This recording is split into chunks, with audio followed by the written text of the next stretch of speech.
وسبح بحمده وكفى به بذنوب عباده خبيرا الذي خلق السماوات والأرض وما بينهما في 6 أيام ثم استوى على العرش الرحمن فاسأل به خبيرا وإذا قيل لهم اسجدوا للرحمن قالوا وما الرحمن أنسجد لما تأمرنا وزادهم نفورا تبارك الذي جعل في السماء بروجا وجعل فيها سراجا وقمرا منيرا وهو الذي جعل الليل والنهار خلفة لمن أراد أن يذكر أو أراد شكورا صدق الله العظيم.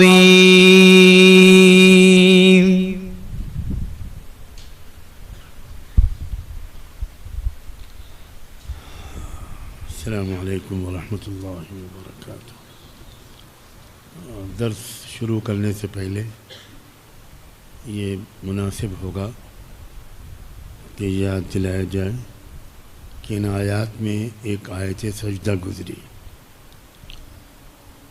تو افضل طریقہ یہی ہے کہ آیت سجدہ سننے کے بعد بلا تاخیر فوراً سجدہ کیا جائے. اس لیے ہم لوگ پہلے سجدہ تلاوت کرتے ہیں، پھر بیٹھیں گے انشاءاللہ.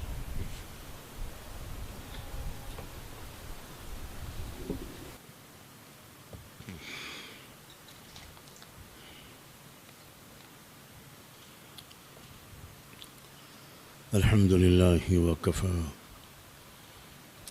والسلام علی عباده الذین اصطفى اما بعد.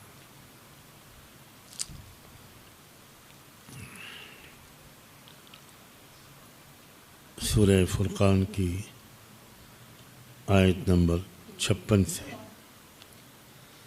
آیت نمبر 62 تک 7 آیات کی آج تلاوت کی گئی.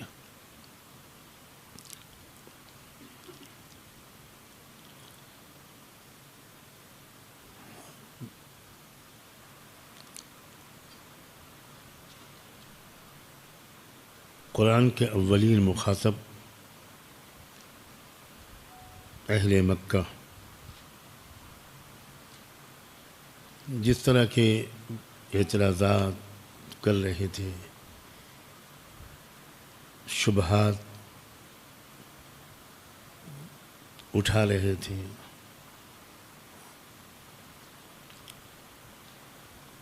وہ کافی تفصیل سے پچھلی آیتوں میں گزر چکے.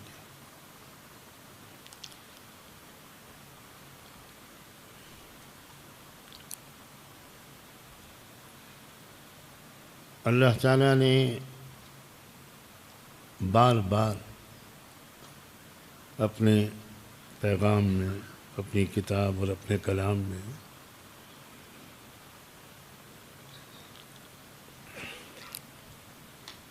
رحمت دو عالم صلی اللہ علیہ وآلہ وسلم کے قلب اطہر کو حوصلہ اور تسلی دینے کے لیے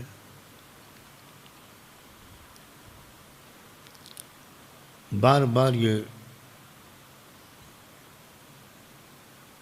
فرمایا ہے کہ تمہاری طرف سے کوئی کمی نہیں ہے، کیونکہ یہ عجیب احساس ذمہ داری تھا آپ کے اندر، اور اخلاص تھا، دوسروں کی ہدایت کی فکر تھی کہ آپ بار بار سوچتے تھے کہ کہیں میری طرف سے تو کوئی کمی نہیں ہو رہی ہے جو میں ان کے دل و دماغ میں حق کو اتار نہیں پا رہا ہوں. یہ بڑی غیر معمولی بات ہے. یہ بہت اعلیٰ ظرف کی بات ہے. آج تو ایک مقرر ایک وقت کی تقریر کرتا ہے اور فوراً لوگوں کو الزام دینے لگتا ہے کہ تمہاری کمی ہے جو میری بات تمہارے دل میں نہیں اتر رہی. ایک معمولی سا شخص بھی اپنی کمی نہیں محسوس کرتا، سارا الزام دوسروں کو دیتا ہے. وہ جس میں کوئی کمی نہیں تھی وہ سارا الزام اپنے اوپر لیتے تھے. صلی اللہ علیہ وسلم.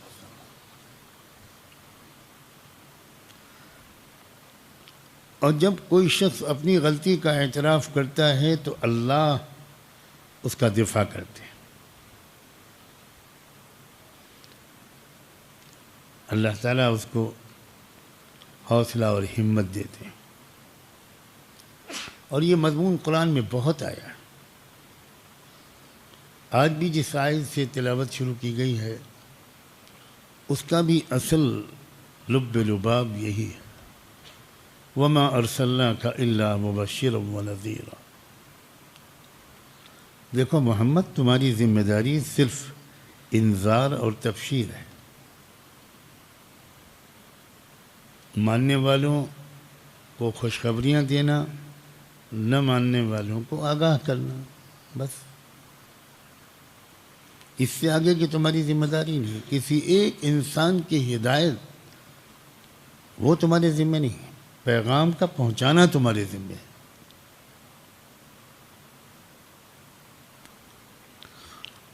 تم اپنی بات پہنچاتے رہو، اس کو جھٹلانے کے انجام سے آگاہ کرتے رہو. اس کو قبول کرنا یا نہ کرنا اس بارے میں تم سے ہم کچھ بھی باز پرس نہیں کریں گے.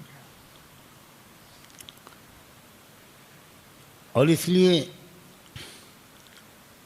تم یہ بات بھی بہت صاف صاف ان سے کہتے رہو. قل ما اسألکم علیہ من اجر. میں یہ جو اللہ کا پیغام تم تک پہنچا رہا ہوں اس محنت کا کوئی صلہ میں تم سے نہیں مانگتا کسی بھی شکل میں.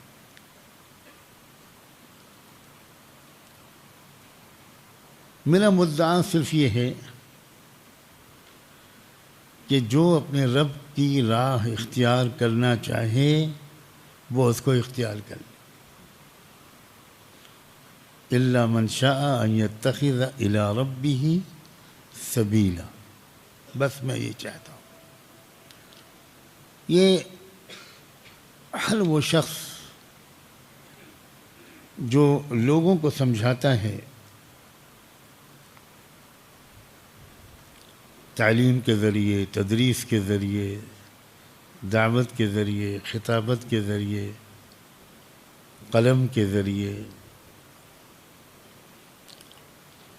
اس کے دل کی ایک نہ ایک درجے میں یہی کیفیت ہونی چاہیے.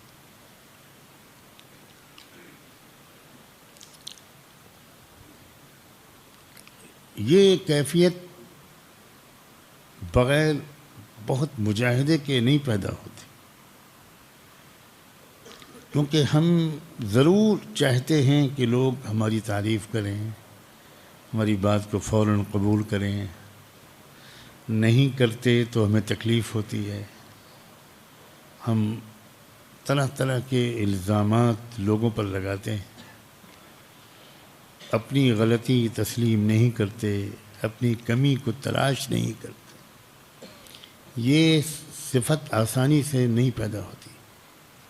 خاص طور پر کوئی عالم ہو، مقرر ہو، لوگ اس سے مصافحہ کریں، اس کی عزت کریں. اس کے اندر تو بہت مجاہدے کے بعد کہیں یہ صفت پیدا ہو پاتی. مشہور واقعہ ہے کہ صاحب دل باکمال مربی کے پاس کوئی ان کے بہت ہی سنجیدہ سچے سالک اور طالب اور شاگرد ان کی خدمت اور تربیت میں 20 سال رہے. کتنا وقت؟ 20. اس کے بعد وہ وقت آیا کہ ان مربی اور شیخ نے محسوس کیا کہ بس اب ان کو ذمہ داری دے کر فلاں علاقے میں بھیج دینا چاہیے. میں خلافت و اجازت کے لفظ نہیں استعمال کر رہا ہوں. میں بار بار اشارہ کرتا ہوں کہ میں الفاظ کی تبدیلی کو پر بہت توجہ کریں، کم سے کم علماء تو کریں. خلافت و اجازت اعزاز بن گئی ہے اس دور میں، بالکل اعزاز. جبکہ یہ توق ہے ذمہ داری کا، بڑا زبردست خطرناک توق ہے. ہمارے اکابر تو خلافت و اجازت سے بھاگا کرتے تھے. وہم بھی ہو جاتا تھا کہ ہمارے شیخ مجھے ذمہ داری دینے والے ہیں تو بہانے اختیار کرتے. یہاں تک بعض مشائخ نے کیا ہے کہ 10 سال میں پہلی مرتبہ انہوں نے 1 رکعت دیر سے نماز میں آئے. کبھی نہیں چھوٹی تھی تکبیر اولیٰ، لیکن اتنی بڑی انہوں نے کمی گوارا کی کہ شاید ان کو بھنک لگ گئی تھی حضرت کے مقربین سے کہ حضرت فیصلہ کر چکے ہیں کہ اب ان کو اجازت و خلافت دے کر ان کو روانہ کریں گے. تو انہوں نے 1 رکعت چھوڑی تاکہ حضرت دیکھ لیں کہ ابھی تو اس شخص کی جماعت کی پابندی نہیں ہے، اس کو کیا خلافت دیں. اپنا عیب جو مصنوعی عیب تھا وہ دکھایا. آج ہم لوگ اپنی مصنوعی نیکیاں دکھاتے ہیں اور حقیقی عیبوں کو چھپاتے ہیں جھوٹ بول کر. اس لیے کہ اکثر علماء جو بیعت ہوتے ہیں وہ خلافت و اجازت کے طالب ہوتے ہیں، اصلاح کے طالب نہیں ہوتے. تو میں الفاظ خلافت و اجازت بالکل نہیں بول رہا ہوں. ایک گراں بار ذمہ داری، ایک سنگین ذمہ داری. تو جب ان سے کہا گیا کہ جاؤ تو بہت انہوں نے خوشامد کی کہ حضرت ابھی تو میں اس لائق نہیں ہوا، آپ مجھے ابھی اللہ کے واسطے یہ ذمہ داری مت دیجیے، ابھی میری اصلاح میں بہت کسر ہے. تو انہوں نے کہا کہ تم اللہ کے بھروسے پر جاؤ، انشاءاللہ اللہ تم سے کام لے گا. مجبور ہو گئے کیونکہ حضرت پھر ٹھیک ہے میں جا رہا ہوں. جاتے جاتے آپ کچھ مختصر سی نصیحت فرما دیجیے تو زندگی بھر میرے کام آئے. فرمایا بہت اچھا، تو غور سے سنو. جا تو رہے ہو تم، اللہ کا نام لے کر جاؤ، لیکن خدائی کا دعویٰ مت کرنا اور نبوت کا دعویٰ مت کرنا. تو انہوں نے اپنا جھولا وہیں رکھ دیا کہ حضرت آپ کو اللہ کا واسطہ اگر ابھی مجھ سے یہ اندیشہ ہے،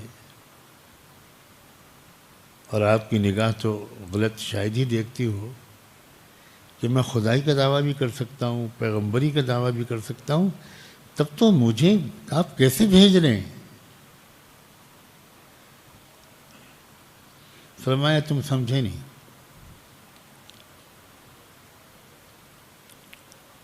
میں جب کہہ رہا ہوں کہ خدائی کا دعویٰ مت کرنا تو اس سے میری مراد یہ ہے کہ یہ امید مت کرنا کہ ہر شخص تمہارے کہنے پر چلے. یہ مقام صرف اللہ کا ہے. جو تمہارے کہنے پر نہ چلے تم اس سے ناراض ہونے لگو، خفا ہونے لگو. یہ مت کرنا، بالکل نہیں. اپنے کو بالکل عمومی سطح پر رکھنا اور نبوت کا دعویٰ مت کرنا، اس کا مطلب یہ ہے کہ تو نبی کا حق ہے کہ وہ یہ کہے کہ میری نقل کرو، میرا اتباع کرو، میرے ایک ایک سنت پر چلو. یہ نبی کا حق ہے، یا اور کسی کا نہیں. تو نبوت کا دعویٰ بھی مت کرنا اور خدائی کا دعویٰ بھی مت کرنا. تو بڑی تربیت کی ضرورت ہے جس کا رواج ختم ہو چکا. میں تو یہ نہیں کہہ رہا ہوں کم ہو گیا، ختم ہو گیا. اللہ رحم کرے، کا تو کا کوئی ہوگا.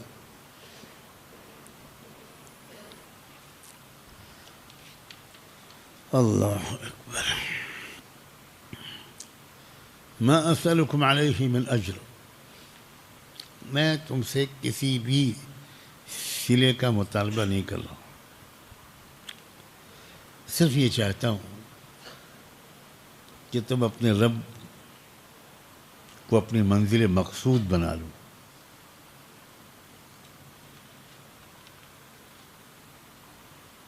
وتوکل علی الحی الذی لا یموت. اور مخالفتوں، دھمکیوں، تائید کرنے والوں کی قلت، مخالفت کرنے والوں کی اکثریت،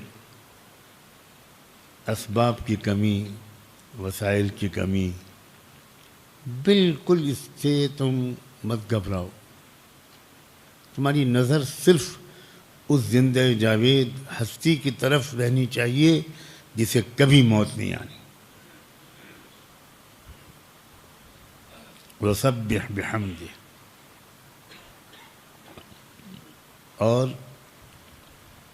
تسبیح و تحمید کی کثرت کرو. کیا جوڑ ہے تسبیح و تحمید و توکل کا؟ جب انسان دل کے یقین کے ساتھ اس بات کو بار بار دہراتا ہے، ذہنی طور پر بھی اور زبان سے بھی، کہ میرے رب میں کوئی کمی نہیں ہے اور میرے رب میں تمام طاقتیں اور خوبیاں موجود ہیں، تو پھر اسی سے توکل پیدا ہوتا ہے، اسی سے اللہ کی ذات پر یقین آتا ہے. کیونکہ جب کوئی کمی نہیں ہے اس کے اندر، تو ہزار میں کمزور ہوں دشمن کے مقابلے میں، مجھ میں کمی ہے، میرے رب میں تو کمی نہیں ہے. اس میں تو قوتیں، خوبیاں سب موجود ہیں اور کمزوری کا کوئی پہلو نہیں ہے. تو مجھے کس بات کا ڈر اور خوف؟ میں کیسے مغلوب ہو سکتا ہوں؟ تو اس کا مطلب یہ ہوا کثرت ذکر، کثرت تسبیح اور کثرت تحمید. سبحان اللہ و بحمدہ، سبحان اللہ العظیم. یہ کلمات اس لیے دیے گئے ہیں کہ ان کے معنی کے استحضار کے ساتھ ان کو بار بار دہرانے سے دل میں ایک یقین کی کیفیت پیدا ہوتی ہے. ہماری نگاہ صرف ثواب کی طرف جاتی ہے کہ ان کلمات سے ثواب بہت ملتا ہے. زیادہ سے زیادہ ہم ثواب کے پیچھے پڑے رہتے ہیں. بے شک ثواب ملتا ہے، لیکن اصل فائدہ اور مقصود ثواب نہیں ہے. اصل فائدہ اور مقصود دل کی کیفیت کو تبدیل کرنا ہے، اور وہ بھی یقین کی کیفیت کو.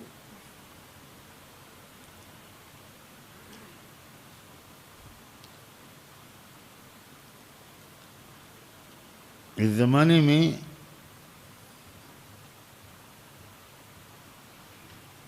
عام طور پر ثواب کی طرف طبیعت بس جاتی ہے. یہ کوئی شک نہیں ہے کہ ایک ایک حرف میں ثواب ہے، لیکن ثواب مقصود نہیں ہے. صرف ثواب مقصود نہیں. اور اسی لیے یہاں پر وَتَوَكَّلْ عَلَى الْحَيِّ الَّذِي لَا يَمُوتُ، اور اس کے بعد اس توکل کی کیفیت کو حاصل کرنے کا ایک سبب بھی بتا دیا گیا. وسبح بحمدہ۔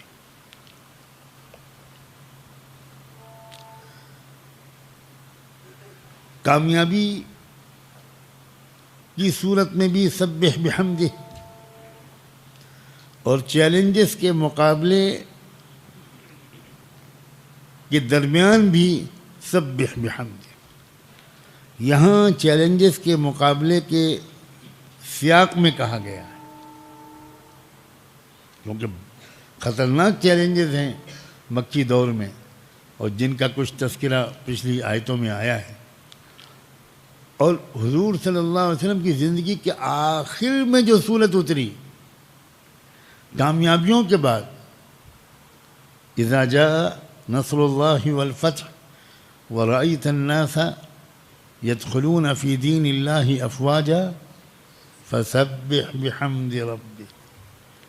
تو کامیابی کی صورت میں بھی تسبیح و تحمید کا مقصود یہ ہوتا ہے کہ یہ کامیابی میرے کمال کی وجہ سے نہیں ملی، میری محنت کی وجہ سے نہیں ملی، میری قربانیوں کی وجہ سے نہیں ملی، میرے پیٹ پر بندھے ہوئے پتھروں کی وجہ سے نہیں ملی، میرے گھر والوں کے فاقے کی وجہ سے نہیں ملی، کہ میرے رب کی مہربانی سے ملی۔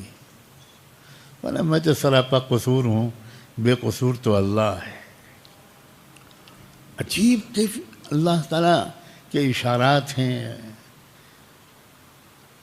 ایک ہی لفظ ہے تسبیح و تحمید، غم کے اندھیروں کو بھی چھانٹتا ہے اور کامیابی کے نشے کو بھی اتارتا ہے، کبر و غرور، تکبر و دعوے بازی سے بھی بچاتا ہے۔ وَكَفَى بِهِ بِذُنُوبِ عِبَادِهِ خَبِيرًا، اور اللہ اپنے بندوں کے جرائم سے بہت واقف ہے۔ اللہ اکبر۔ پہلا مفہوم اس سیاق کے اعتبار سے کہ میرے حبیب، میرے محبوب، یہ لوگ جو جرائم کر رہے ہیں، یہ لوگ جو ستا رہے ہیں تم کو، بڑے بڑے مجرمانہ حملے زبانی اور عملی کر رہے ہیں، مت سمجھنا کہ ہم اس سے بے خبر ہیں، سب دیکھ رہے ہیں، سب سن رہے ہیں۔ اس میں بڑی تسلی ہے اللہ کے رسول کے لیے کہ اللہ جب سمجھیں گے مناسب تو فیصلہ کریں گے۔ اللہ کا کام اللہ کرے گا، میں اپنا کام کروں۔ آج کے مسلمان اپنا کام چھوڑ کر ہم اور آپ سب اللہ کے کام کو اپنے ہاتھ میں لینے کی کوشش کر رہے ہیں۔ ہمارا کام نہیں ہے بندوں کو سزا دینا، یہ اللہ کا کام، اور اللہ بہتر جانتا ہے کون سا فیصلہ کب کرے۔ وَكَفَى بِهِ بِذُنُوبِ عِبَادِهِ خَبِيرًا۔ اور یہ اللہ کون ہے، اس کی طاقت کیسی ہے، کون ہے وہ اللہ جو اپنے وقت پر دشمن کا سر کچلے گا؟ کیا ہے اس کی طاقت؟ الذی خلق السماوات والارض وما بینہما فی 6 ایام۔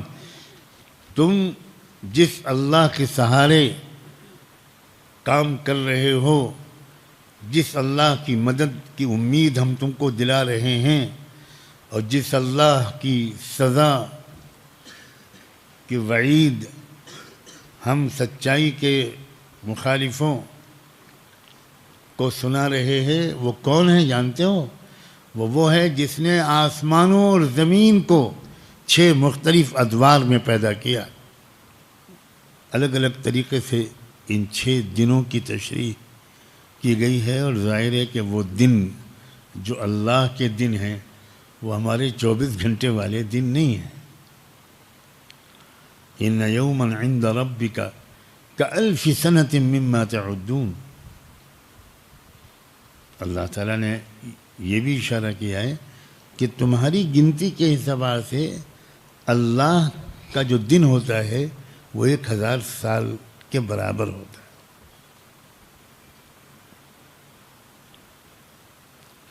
اب اگر ہم اس چیز کو سامنے رکھیں تو 6000 سال،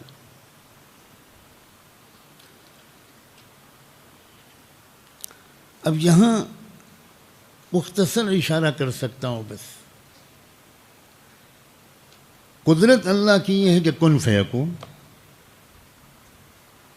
یہ قدرت کا بیان ہے، یہ عادت کا بیان نہیں.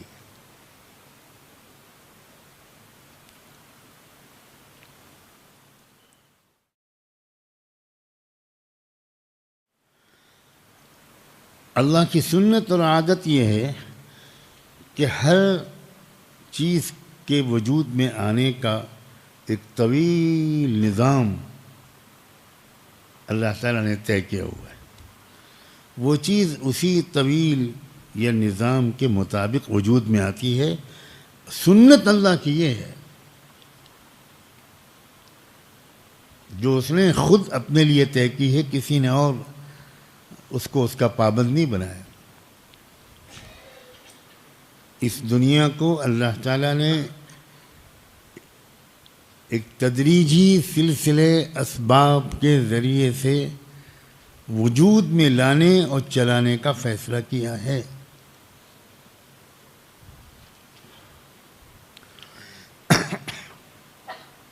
سنت اور قدرت میں فرق نہ سمجھنے کے بہت خطرناک دوررس نتیجے نکل رہے ہیں،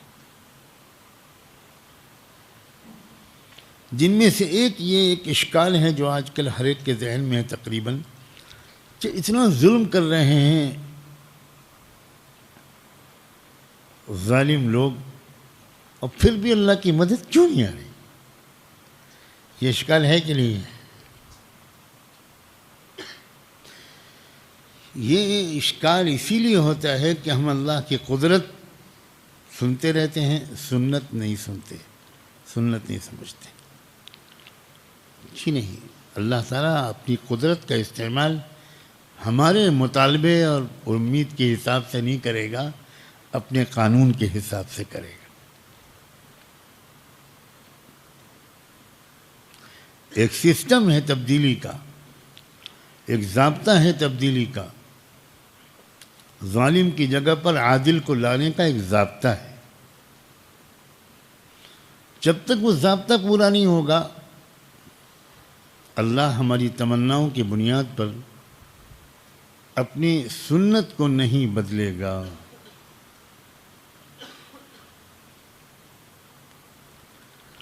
اسی سنت کی وجہ ہے کہ جس کی طرف اشارہ ہوا کہ اللہ تعالیٰ نے ایک لمبی مدت میں ان آسمانوں اور زمین کو پیدا کیا.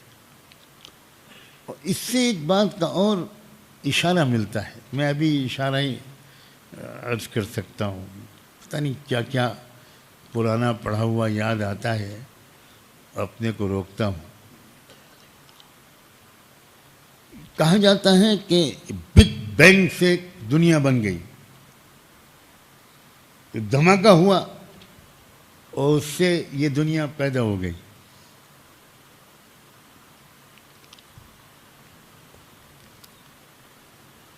ہنس رہے ہو، پڑھا ہے نا تم نے؟ ہاں بہت اچھا ہے. امتحان کے بعد بھی سبق یاد رہے تو اچھا ہے. قرآن کہہ رہا ہے کہ بگ بینگ سے دنیا نہیں بنی، ایک گریجول ایوولوشن ہوا ہے، ایک تدریجی ارتقاء ہوا ہے، اس کے ذریعے سے یہ کائنات وجود میں آئی ہے. اسلام اور قرآن کائنات کے پیدا ہونے میں ایک ایوولوشن کو مانتا ہے، ایک ارتقاء کے نظریے کو مانتا ہے،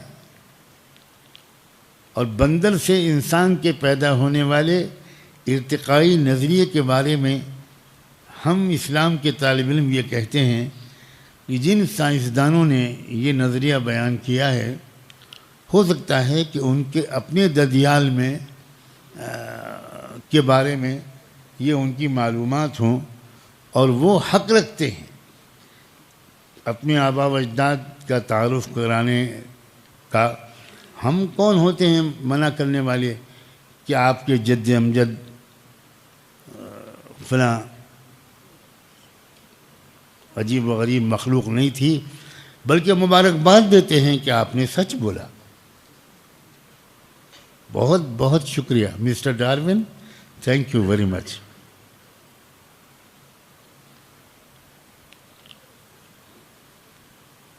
پانی سے کیچڑ، کیچڑ سے کیڑا، اس سے بڑا کیڑا، اس سے بڑا کیڑا، اس سے بڑا جانور، اس سے بڑا جانور، پھر بنمانوس، اور بنمانوس سے گوریلا، اور گوریلا سے انسان.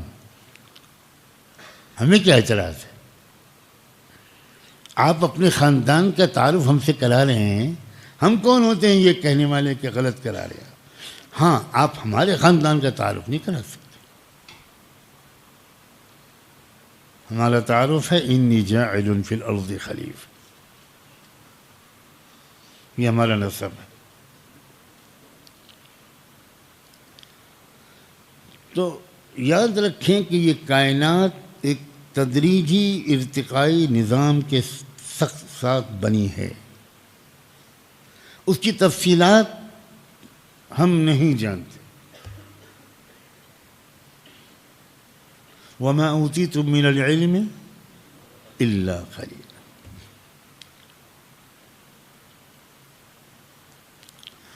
اس کے بعد اللہ تعالیٰ فرماتے ہیں ثُمَّ اسْتَوَىٰ عَلَى الْعَرْشِ.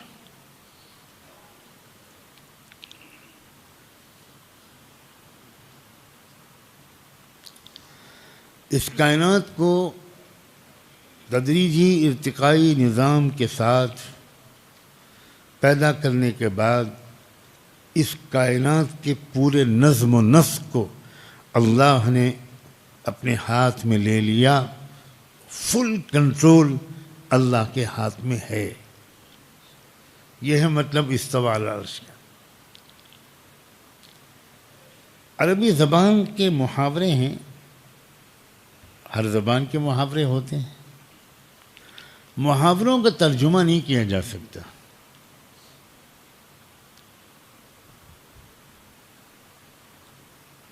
سمجھ رہے ہیں یہ بات؟ محاوروں کا ترجمہ نہیں کیا جا سکتا.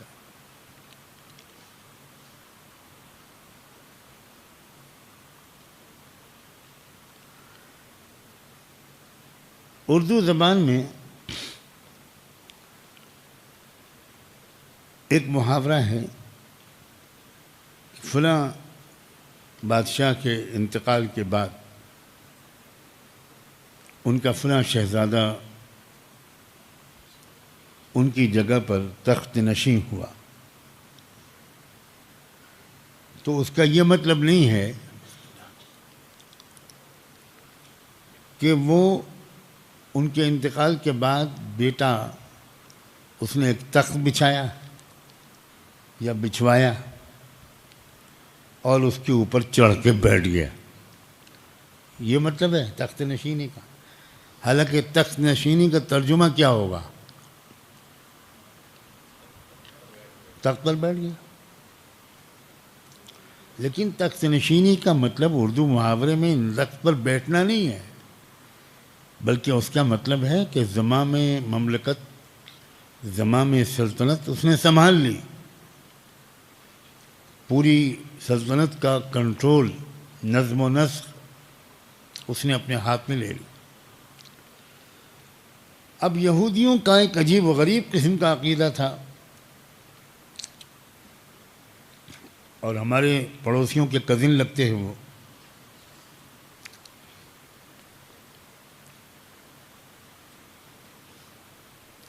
تو اس لیے وہ یہ کہتے تھے کہ اللہ تعالیٰ نے 6 دن میں اس کائنات کو پیدا کیا اور اس میں اتنا تھک گیا وہ کہ اس نے کائنات کو چلانے کے اختیارات تقسیم کر دیے. بارش کا دیوتا کوئی اور، اولاد کا دیوتا کوئی اور، روزی روٹی کا دیوتا کوئی اور. الگ الگ الگ الگ ڈپارٹمنٹ تقسیم کر دیے، منسٹری بانٹ دی، منتری مہودے الگ الگ انہوں نے چارج لے لیا. ہر چھوٹی چھوٹی چیز کو اللہ خود تھوڑی دیکھتا ہے.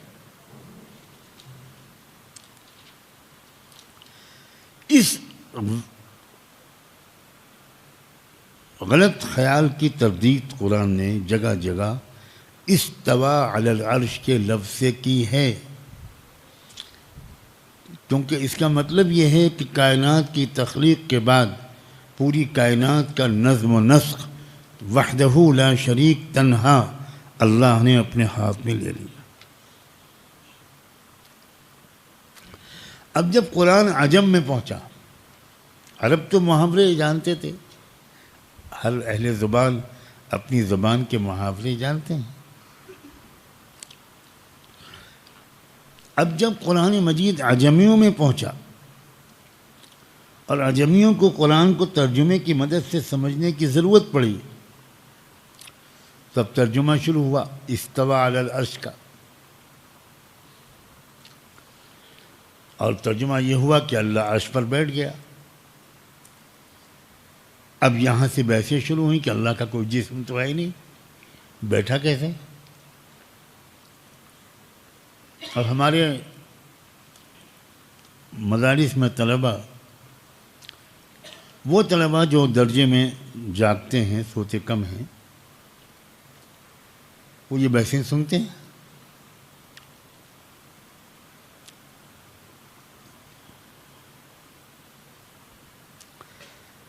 کہا جاتا ہے کہ استوى علی العرش اے استولى علی العرش.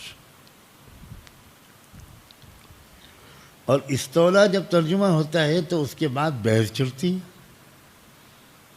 کہ اللہ کا جسم تو ہے نہیں، وہ استیلا کیسے؟ اب فرقے کلامی فرقے بن گئے، ایک دوسرے کو گمراہ اور غافل کہنے لگے.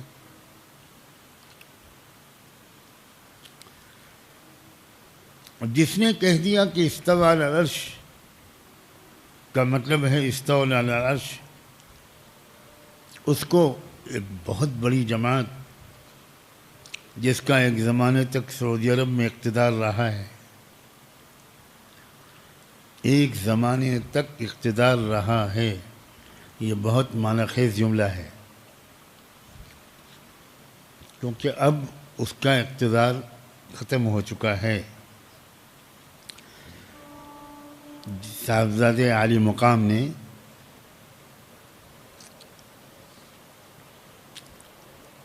کافی جاہلانہ اصلاحات کی ہیں.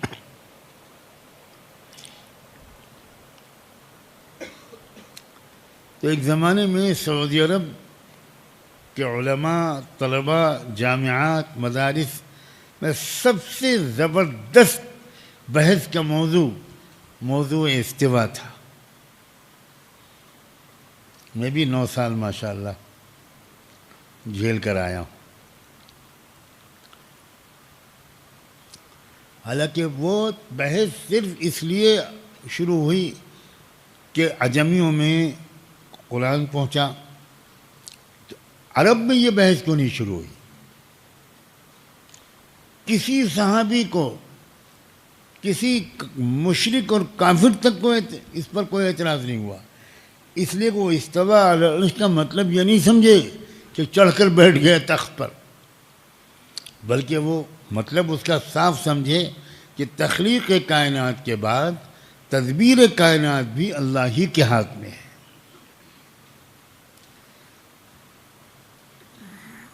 یہ سمجھنا کہ تخلیق کائنات اللہ نے کی لیکن تدبیر کائنات تقسیم کر دی گئی، یہی تو شرک ہے. اور توحید یہ ہے کہ جس طرح تخلیق کائنات ایک رب نے کی، اسی طرح تدبیر کائنات بھی وہی رب کر رہا ہے. اسی لیے جو تدبیر کائنات کے لیے سینکڑوں ہزاروں مدبرین و مدبرات، کیونکہ دیویاں بہت سی پردہ نشیں بھی ہیں، سب آپ کی طرح بے پردہ نہیں.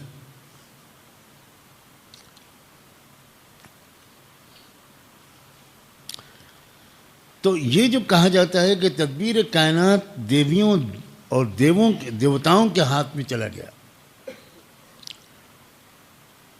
یہ اس کی تردید ہے استوى علی العرش.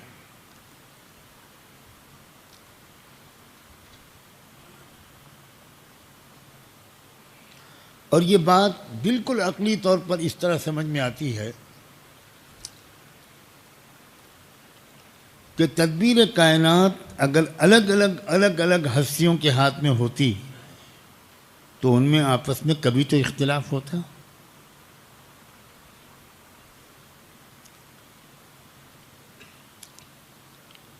اب سورج کے نظام کا چلانے والا اور لاکھوں ستاروں کا چلانے والا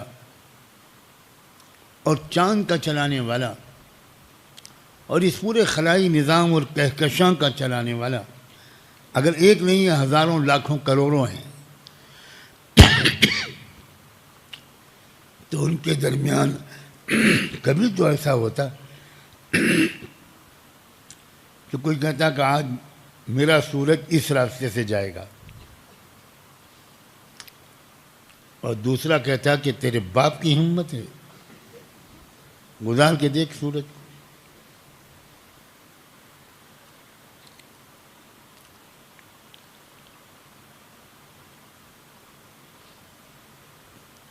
دو لیڈر ایک ساتھ نہیں چل سکتے، 33 کروڑ دیوتا ایک ساتھ چل رہے، بڑے شریف ہیں. توحید کے سوا یہ کائنات کا چلنا ناقابل بیان ہے، ناقابل فہم ہے.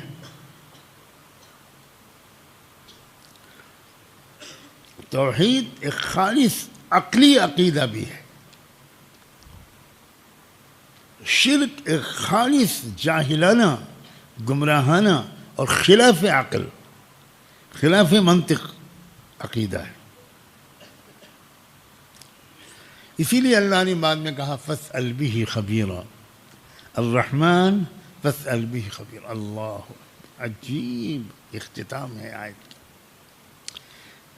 یہ تخلیق کائنات اور تدبیر کائنات جس نے کی ہے اس پر رحمت و شفقت کا رنگ غالب ہے. اللہ، اس کائنات کے نظام کا پر غور کرنے سے صاف ظاہر ہوتا ہے کہ اس رب کے مزاج پر شفقت، پیار اور رحمت کا رنگ غالب ہے. الرحمن فاسأل بہ خبیرا. اور اب اگر تم اس کے بارے میں جاننا چاہتے ہو تو اس سے پوچھو نا جو سب سے زیادہ باخبر ہے.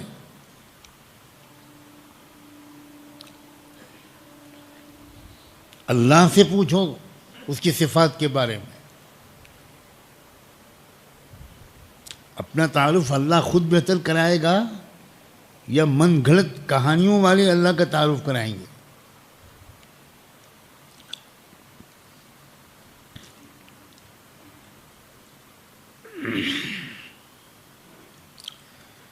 جس نے اس کائنات کو وجود بخشا ہے وہ رحمان ہے.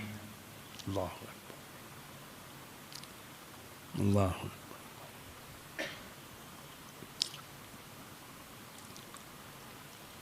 اور یہ جو صفت رحمان کا یہاں پر انتخاب ہے وہ اس کائنات کے بامقصد اور نتیجہ رحمت الہی ہونے کی طرف ایک اشارہ ہے کہ یہ دنیا، یہ زندگی اور اس کائنات کا ایک ایک ذرہ اللہ کی رحمت کا نتیجہ بھی ہے اور اللہ کی رحمت کا شاہد بھی ہے.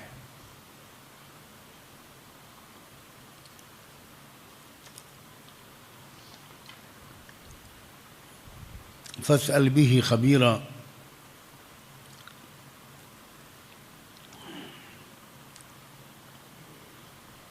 اگر اللہ کی صفتیں معلوم کرنی ہوں، اس کو پہچاننا ہو تو تیر تکے مت چلاؤ.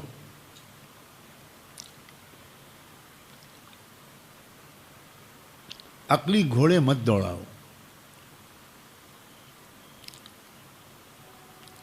اسی ذات سے واقف پوچھو نا جو سب سے زیادہ واقف ہے اسی سے معلوم کرو،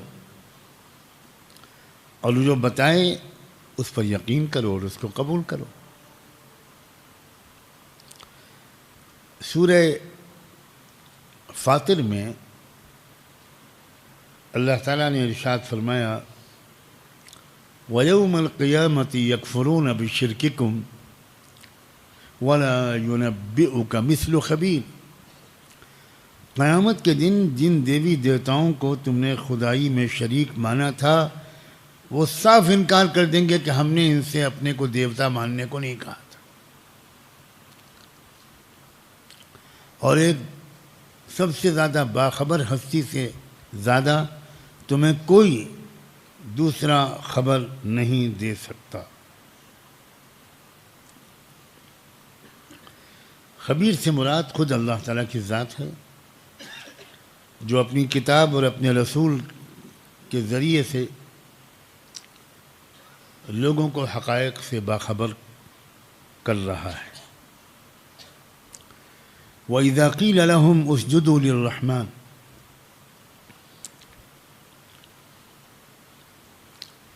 جب ان سے کہا جاتا ہے کہ اس رحمان کے سامنے جھک جاؤ، سجدہ ریز ہو جاؤ، تو بہت تمسخر آمیز لہجے میں کہتے ہیں کون رحمان؟ کیا جس کے سامنے تم کہو گے ہم تمہارے کہنے سے اس کے سامنے جھک جائیں گے؟ وَزَادَهُمْ نُفُورًا، اور ان کی ضد کی وجہ سے وہ اور زیادہ مخالفت اور نفرت میں آگے بڑھ جاتے ہیں بجائے اس کے کہ اس نصیحت کو مانیں۔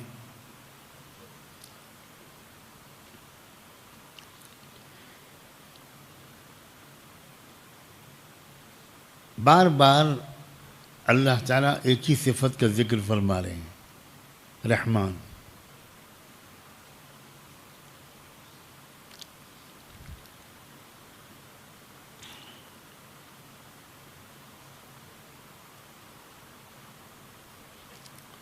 کہا جاتا ہے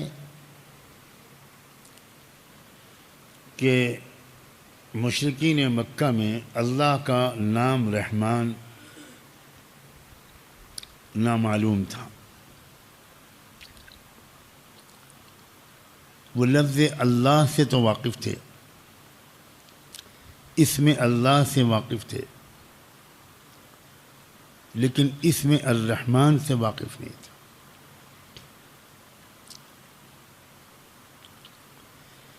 قرآن مجید نے بار بار بار بار بار بار اللہ تعالیٰ کا اسم رحمان زندہ کیا،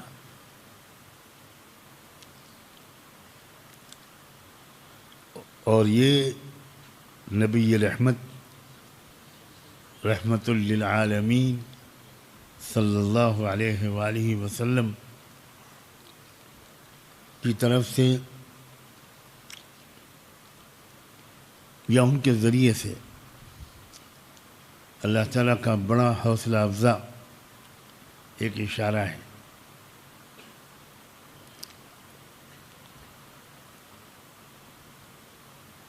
اللہ تعالیٰ کی صفت رحمان پر غور کرنا، چند منٹ کا غور کرنے سے امید بڑھتی ہے، قرب بڑھتا ہے اللہ سے۔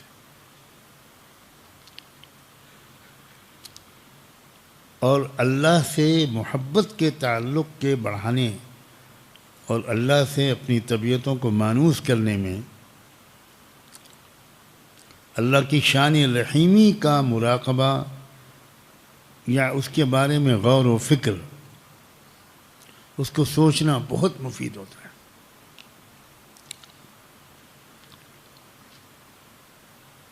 تقوی کا جو ترجمہ عام طور پر ہم لوگ کرتے ہیں، اللہ سے ڈرو، اللہ سے ڈرو، ڈرو ڈرو ڈرو، وہ غلط ترجمہ ہے، اور غلط ترجمے کے نقصانات بہت ہیں۔ جس سے آدمی ڈرتا ہے اور ڈر ہی غالب ہوتا ہے، اس سے مانوس نہیں ہوتا، اس سے قریب نہیں ہوتا، تھوڑا دور رہتا ہے۔ بچہ ماں سے زیادہ قریب ہوتا ہے یا باپ سے؟ کیوں؟ باپ سے لڑتا ہے۔ تحقیق کرنا ان کے بچوں کے پاس۔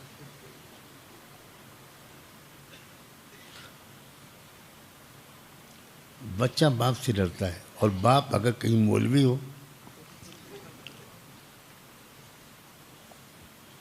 اور حفظ و تجوید کا استاد ہو،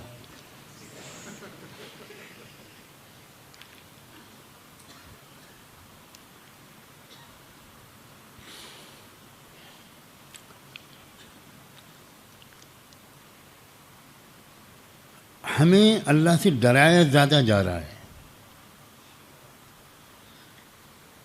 اللہ سے مانوس کم کیا جا رہا ہے۔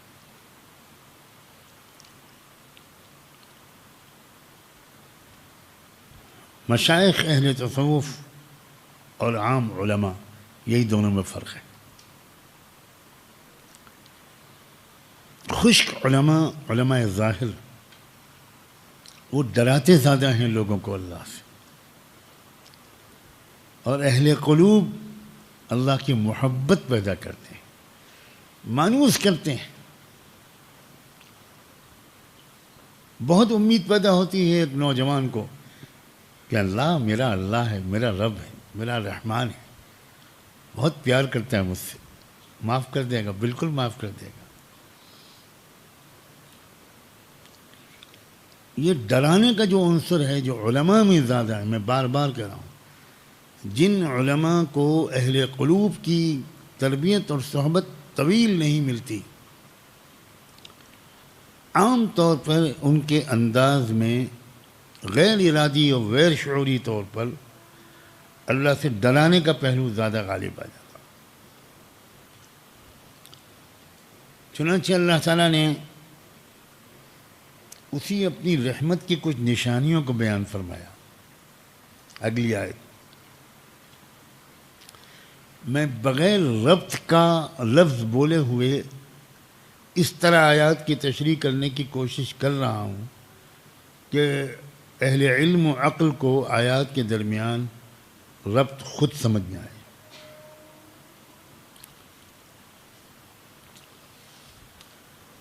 تبارک الذی جعل فی السماء بروجا، اب یہ رحمت کی نشانیاں، قدرت کی نشانیاں، بہت بابرکت ہے وہ ذات۔ اس صورت میں تبارکہ کا استعمال بہت ہوا ہے۔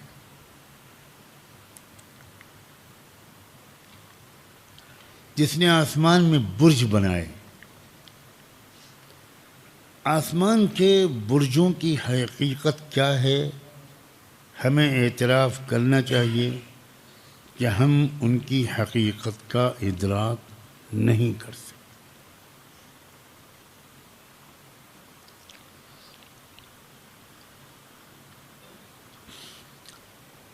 ہمارے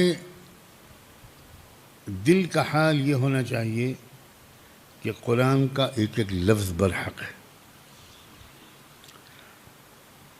ہو سکتا ہے کہ کچھ بات قرآن کی پوری تفصیل ہماری سمجھ میں نہ آئے،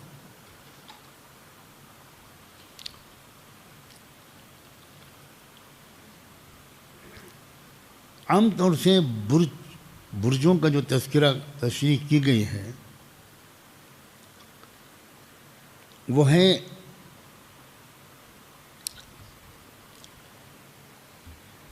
کچھ ایسا انتظام ہے کہ اللہ تعالیٰ نے آسمان میں کچھ قلعے اور کچھ چوکیاں بنا دی ہیں جہاں فرشتے مقرر ہیں کہ وہ شیاطین جو اوپر جانے کی کوشش کریں اور ملائے اعلیٰ کی باتوں کو سننے کی کوشش کریں، اللہ کی طرف سے کیا ہدایت اتر رہی ہے، اترنے والی ہے، اس کو پہلے سے جان لینے کی کوشش کریں تو وہاں وہ جو پہرے دار ہیں، جو چوکیاں ہیں آسمان میں، وہ ان کو اوپر جانے سے روکیں۔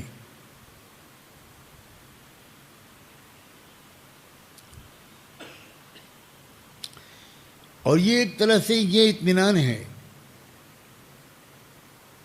کہ محمد جو وحی تمہاری طرف آ رہی ہے اس میں کوئی انٹرپشن نہیں ہو پایا ہے، نہ ہو سکتا ہے۔ وہ وحی اپنی بالکل محفوظ شکل میں تم تک پہنچ رہی ہے، کسی طرح کی کوئی گڑبڑ اور ملاوٹ، کوئی تحریف باوجود شیاطین کی کوشش کے اس میں نہ ہو سکی ہے، نہ ہو سکے گی۔ تو یہ قرآن کے کلام محفوظ ہونے کی طرف اور اس کے انتظام اور بندوبست کی طرف ایک اشارہ ہے۔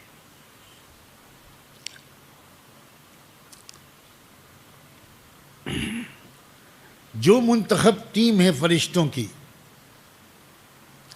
ان کے سوا، اس ٹیم کے سوا یا ان فرشتوں کے سوا کسی کی رسائی اس مقام تک نہیں ہو سکتی۔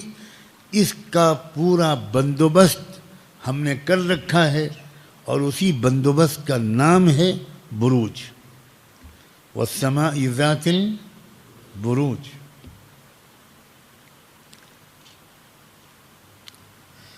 اب ان چیزوں کی زیادہ تفصیلات کے جاننے کا شوق مناسب نہیں ہے۔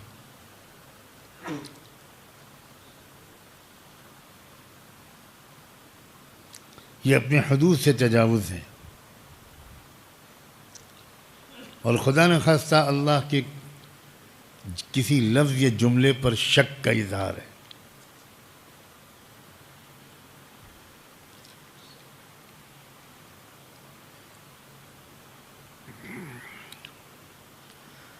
وَجَعَلَ فِيهَا سِرَاجًا وَقَمَرًا مُنِيرًا، اور اللہ نے اس آسمان میں دو قسم کی روشنیوں کے سامان کی ہے، ایک گرم روشنی، ایک ٹھنڈی روشنی۔ سراج سورج کو کہتے ہیں، اور قمر منیرا نور جو ہو ہے، نور اس روشنی کو کہتے ہیں جو ٹھنڈی ہو، ضیاء اس روشنی کو کہتے ہیں جو گرم ہو۔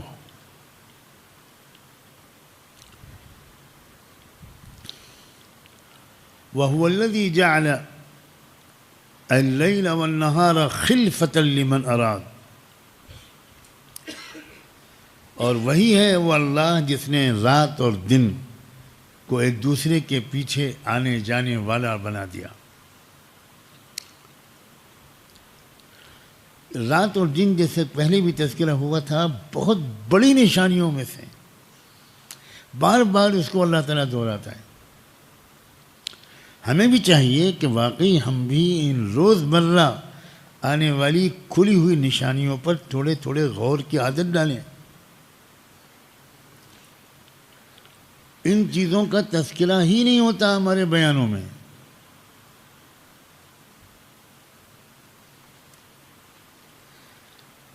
اور قرآن مجید نے ایک اشارہ اور کیا، لمن اراد ان یذکر او اراد شکورا۔ ان نشانیوں پر غور کون کرے گا؟ وہ کرے گا جس کا یہ ارادہ ہوگا کہ وہ کچھ گہری باتوں پر غور کر کے سبق سیکھے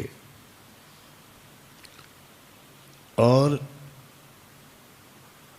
اپنے مالک کا شکر گزار بندہ بنے۔ شکر کا تعلق دل سے ہے، تذکر کا تعلق عقل و دماغ سے ہے۔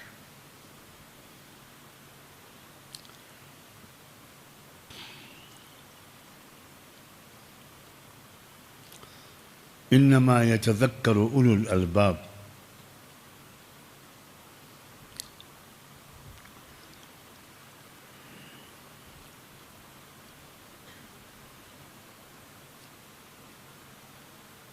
ہمیں اللہ کی اس منشا کو سمجھنا چاہیے کہ اللہ تعالیٰ ہم سے یہ امید کرتے ہیں، چاہتے ہیں کہ ہم روزانہ ان واضح نشانیوں پر غور کرنے کی عادت رکھیں۔ سچی بات یہ ہے، واقعی سچی بات یہ ہے، اس دور میں دینی اور دنیاوی مشغولیتوں میں ہم اللہ کے نشانیوں پر غور کرنے کی عادت تقریباً چھوڑ چکے ہیں۔ اسی لیے اللہ کی عظمت اور قدرت کا تاثر بھی دل میں کم ہو رہا ہے، اور اللہ تعالیٰ کی شفقت اور پیار کا تاثر بھی دل میں کم ہو رہا ہے۔ کتنا بہترین انتظام اللہ نے ہمارے آپ کے لیے کیا ہے رات اور دن کا، کیا بہترین انتظام! یہ اللہ کی ہمارے ساتھ شفقت کا نتیجہ ہے۔ بندوں اور بندیوں کے ساتھ جو اللہ کا پیار ہے، یہ اس کے نتیجے میں اس نے یہ سب انتظامات کیے ہیں۔ میرے بندے تھک جائیں گے دن میں، ذرا آرام کر لیں۔ میرے بندوں کو دن میں بہت محنت پڑتی ہے، میری بندیوں کو بہت محنت پڑتی ہے، آرام کر لیں۔ کتنا خیال رکھا اس نے ہمارے آرام کا، اور دوسری ضروریات کا۔ دن کا وقت نہ ہو تو ہزاروں ہماری ضرورتیں پوری نہ ہو پائیں، رات کا اندھیرا نہ ہو تو ہمیں آرام نہ مل پائے۔ یہ اللہ تعالیٰ کے پیار کی نشانی ہے۔ اللہ ہم سے محبت کرنا اللہ نہیں بھولا، ہم اللہ سے محبت کرنا بھول گئے۔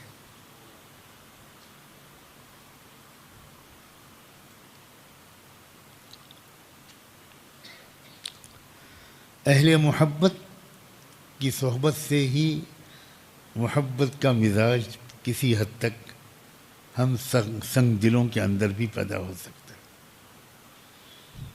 اہل محبت کو ڈھونڈو، تلاش کرو۔ بہت کم ہو گئے اس دور میں اہل محبت، بہت کم ہو، بہت کم ہو۔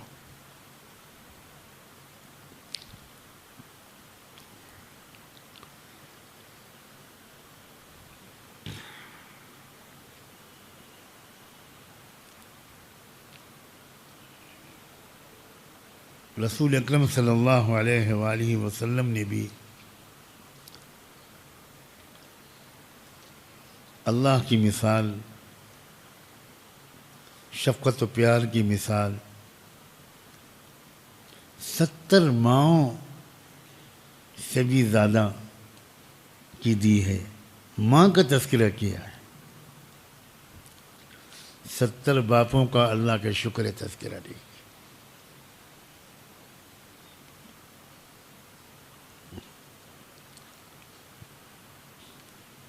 ایک ہی کی محبت کافی ہے، 70 ہو جائے تو پتہ نہیں کیا ہوتا۔ بہت پہلے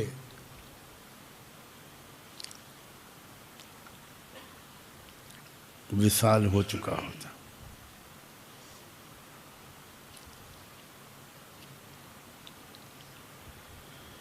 اللہ اکبر، سبحان اللہ۔ اہل محبت کی صحبت بہت بڑی نعمت ہے،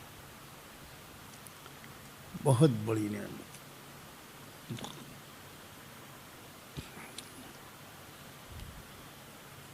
وہ جو بیچتے تھے دوائے دل، وہ دکان اپنی بڑھا گئے۔ اور اس لیے اللہ نے شاید اہل محبت کو اٹھایا کہ ان کی قدر کرنے والے لوگ نہ رہے، اور جس نعمت کی ضرورت یا قدر کم ہو جاتی ہے، اللہ اس کی تخلیق کو بھی کم کر دیتا ہے۔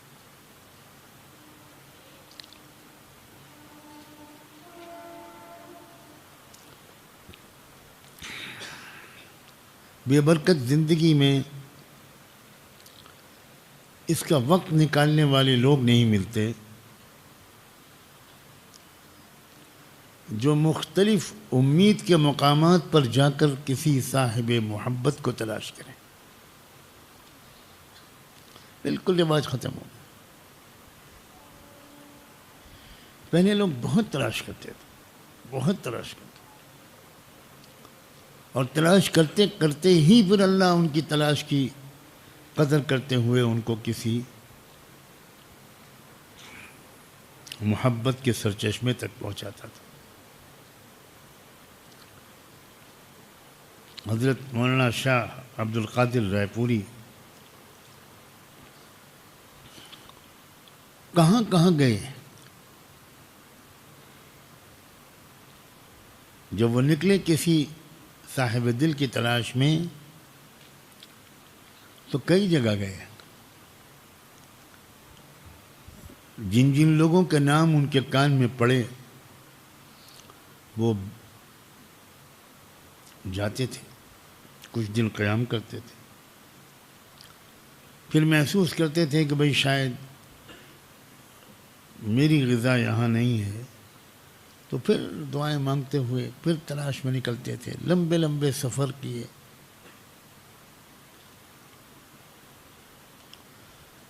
بہت تلاش کے بعد، اور میں یہ لفظ نہیں بولنا چاہتا کہ بہت ٹھوکریں کھانے میں، بالآخر اپنے شیخ حضرت شاہ عبد الرحیم رائے پوری حضرت گنگوہی کے خلیفہ ان تک جب پہنچے تو بس دل نے گواہی دی کہ اب کہیں اور جانے کی ضرورت ہے. پڑھیے علماء حضرت سمانے حضرت مولانا عبد القادر رائے پوری جو ان کے بڑے عظیم خلیفہ حضرت مولانا سید ابوالحسن علی ندوی نے لکھی ہے. تب آپ کو پتہ چلے گا کہ حضرت شاہ عبد القادر رائے پوری کس درجے کے صاحب دل اور ایک محبت کے پیامبر تھے. کیسی محبت تقسیم کی انہوں نے. اور وہ ان کی ٹوٹی پھوٹی خانقاہ یہ ایک دیہات میں تھی، گاؤں میں، کچا راستہ تھا، اور وہ خانقاہ کو ایسی مرجعیت اور محبوبیت ملی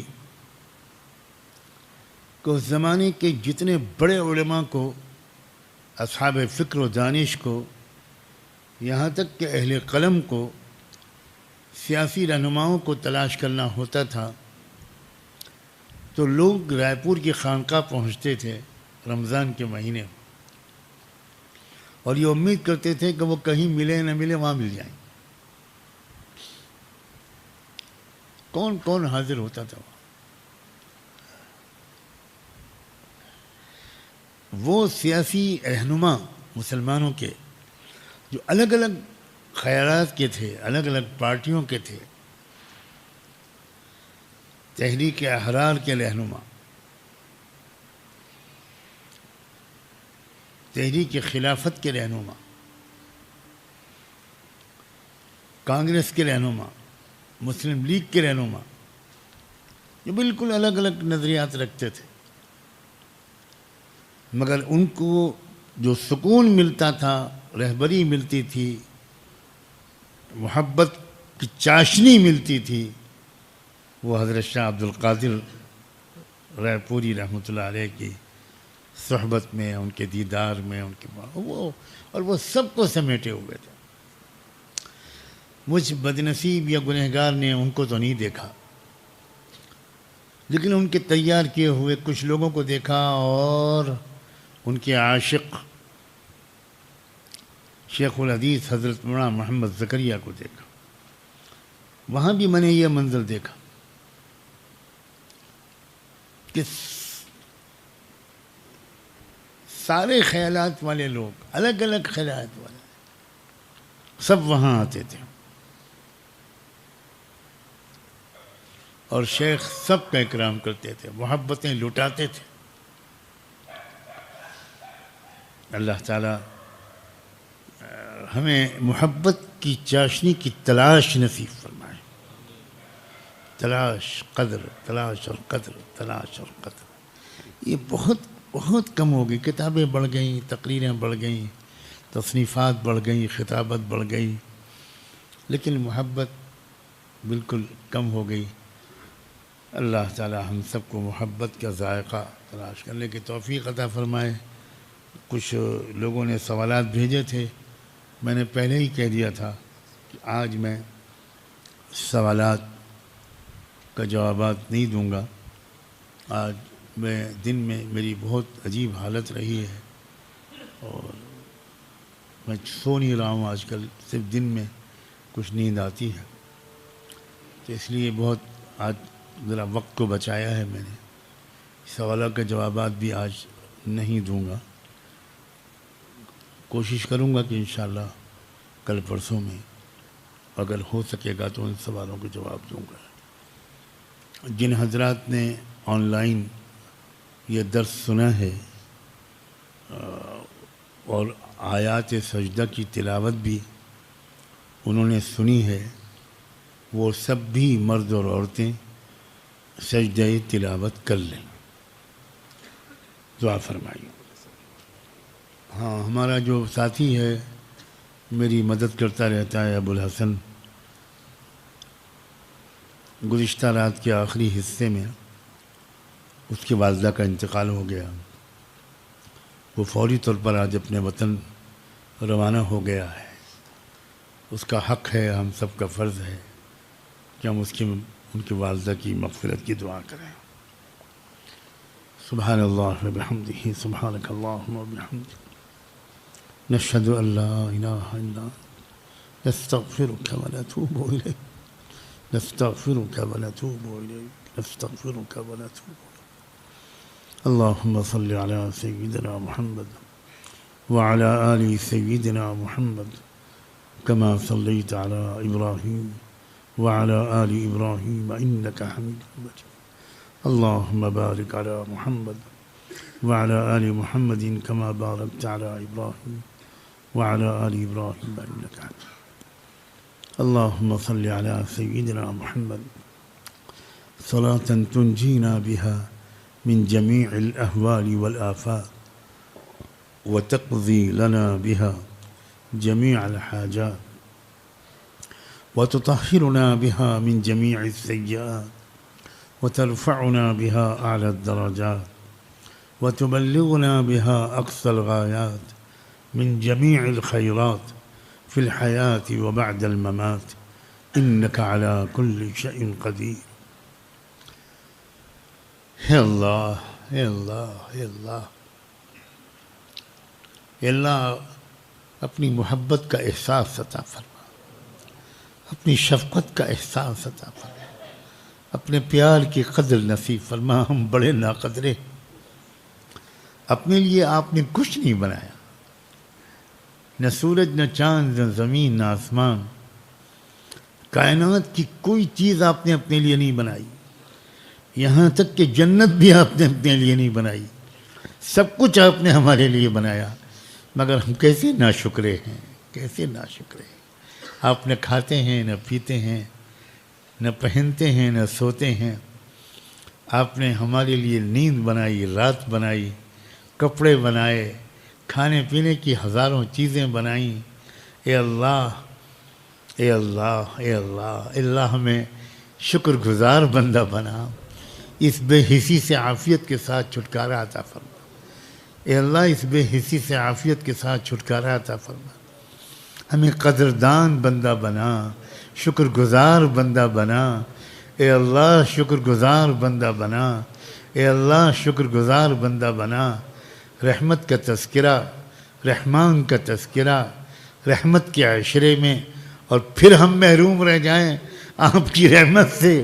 اے اللہ، ایسی محرومی سے بچا لیجیے، ایسی محرومی سے بچا، ایسی محرومی سے بچا، ایسی محرومی سے بچا، ایسی محرومی سے بچا لیجیے۔ اے اللہ، ایسی محرومی سے بچا لیجیے۔ بڑھاپا آ گیا، اے اللہ گناہ کرتے کرتے بال بھی سفید ہو گئے، کمر بھی ٹیڑھی ہو گئی، اے اللہ اصلاح کب ہوگی ہماری؟ کب ہماری اصلاح ہوگی؟ کب ہماری بری عادتیں سدھریں گی؟ کب آپ سے محبت پیدا ہوگی؟ کب آپ سے طبیعت مانوس ہوگی؟ کب اکیلے میں ہم آپ کو یاد کریں گے؟ کب وہ وقت آئے گا؟ کب ہماری آنکھوں میں آپ کی یاد سے خوشی کے آنسو آئیں گے، محبت والی کیفیت طاری ہوگی، اور کب خوف والی کیفیت طاری ہوگی؟ اے اللہ کبھی کبھی تو ایسا لگتا ہے کہ اپنے کو ماریں، کیا کریں؟ اے اللہ اتنے اچھے بندوں کے گھر میں آپ نے پیدا کیا، اتنے شاندار بندوں کی صحبت عطا کی، اتنے بہترین اداروں میں تعلیم کا موقع دیا، اتنے بہترین اساتذہ کا شاگرد بنایا۔ اے اللہ مکہ مدینے میں بار بار اپنے گندے وجود کو لے کر جانے کی توفیق دی۔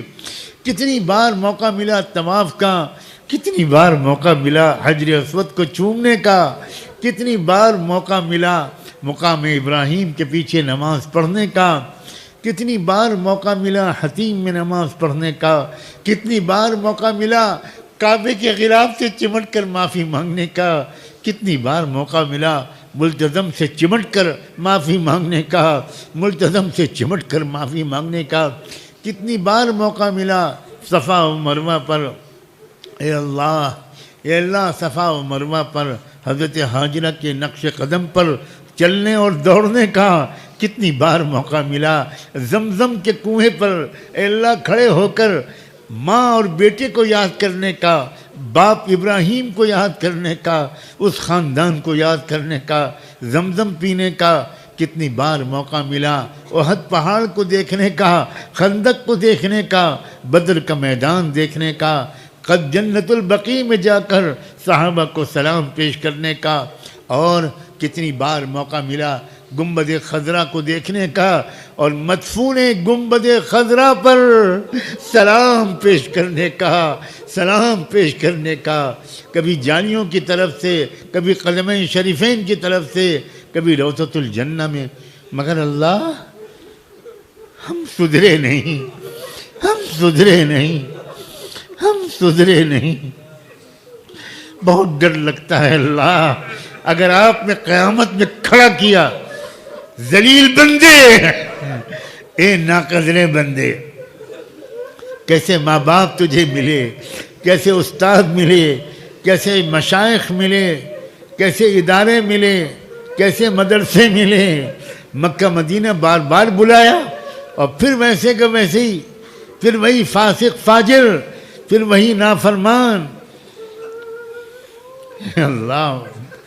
اے اللہ اب ہم یہ مان گئے کہ ہمارے بس میں تو ہے نہیں، اب آپ ہمارے پیشانی کے بال پکڑ کے ہمیں کھینچ لیجئے اللہ، آپ کھینچ لیجئے اللہ، اے اللہ مہربانی ہوگی، کھینچ لیجئے۔ جو ڈوبتا ہے وہ اپنے کو نہیں بچا پاتا، اسے تو کوئی پکڑے، کوئی ہاتھ پھینکے، کوئی رسی پھینکے، تب وہ ڈوبنے سے بچ پاتا ہے۔ گناہوں کے سمندر میں ڈبکی لگا رہے ہیں، ہم ڈوب رہے ہیں۔ اے اللہ کوئی تو ہوگا اس مجمع میں، کوئی تو ہوگا دور بیٹھ کر سننے والوں اور سننے والیوں میں، جس کی آنکھ کے آنسو آپ کی رحمت کو کھینچ رہے ہوں گے، جس کی آمین آپ کو پسند آ رہی ہوگی۔ اے اللہ اسی کی دعا کا واسطہ، اسی کے آنسوؤں کا واسطہ، اسی کے آمین کا واسطہ ہم سب کو معاف فرما، ہم سب کو معاف فرما، ہم سب کو معاف فرما، ایک نئی زندگی گزارنے کی توفیق عطا فرما۔ وہ زندگی جس میں محبت ہو، آپ کی یاد ہو، آپ کا خوف ہو، تقوی اور احتیاط ہو، اوقات کا صحیح استعمال ہو، بڑوں کا ادب ہو۔ اے اللہ بڑوں کا ادب ہو۔ اے اللہ بڑی بری عادتیں ہیں، کس عادت کو گنائیں؟ آپ کو گنانے کی کیا ضرورت؟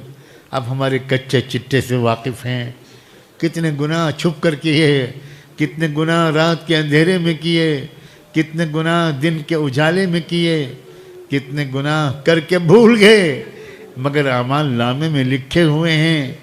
اے اللہ مٹا دیجئے اعمال نامے سے ان گناہوں کا تذکرہ مٹا دیجئے, ان گناہوں کا تذکرہ مٹا دیجئے. اے اللہ روز محشر اگر آپ نے سزا دینے کا فیصلہ کیا, حساب کتاب لینے کا فیصلہ کیا, اور آپ نے فرشتوں سے کہا ذرا پکڑ کے لاؤ اس کو, کھڑا کرو میرے سامنے, کیا جواب دیں گے ہم آپ کو؟ اے اللہ ہمارے کیا ہوگا ہمارا؟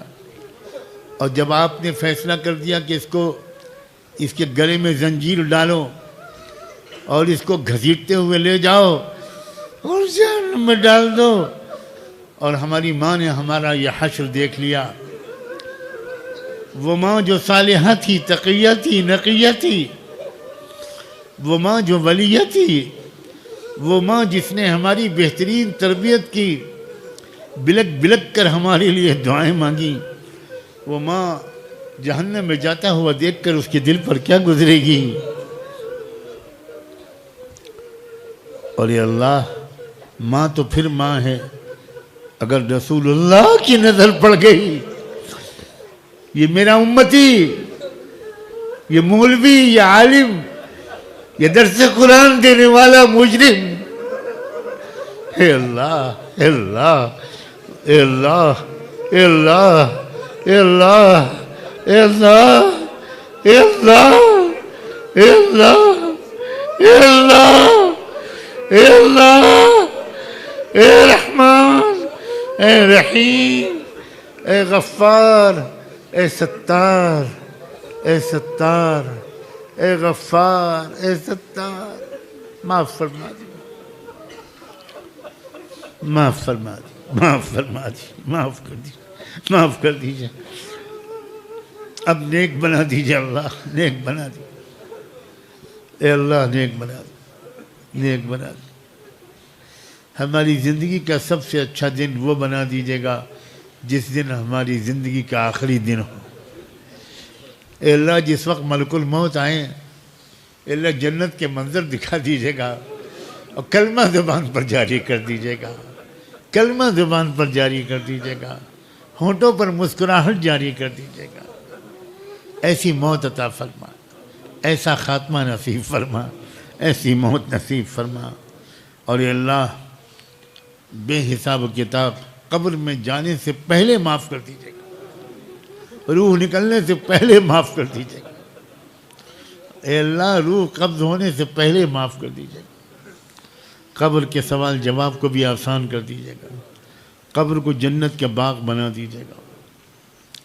اے اللہ روز محشر اپنے عرش کا سایہ عطا فرما دیجئے گا, اپنے محبوب کے ہاتھ سے جام کوثر عطا فرما دیجئے گا, ان کی شفاعت نصیب فرما دیجئے گا, پل صراط پر سے آسانی سے گزروا کر جنت میں بھیج دیجئے گا.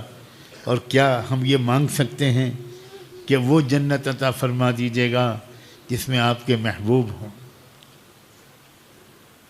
ڈر لگ رہا ہے یہ مانگتے ہوئے, بہت ڈر لگ رہا ہے. کہاں ہم اور کہاں وہ جنت؟ اس میں ابو بکر ہوں گے, عمر ہوں گے, عثمان و علی ہوں گے, حسن اور حسین ہوں گے, اللہ صحابہ عشر مبشرہ ہوں گے, انبیاء ہوں گے. کہاں ہم اللہ؟ مگر سلام ہو رسول اکرم پر, انہوں نے کہا کہ دیکھو تم جب اللہ سے جنت مانگا کرو تو جنت الفردوس مانگا کرو.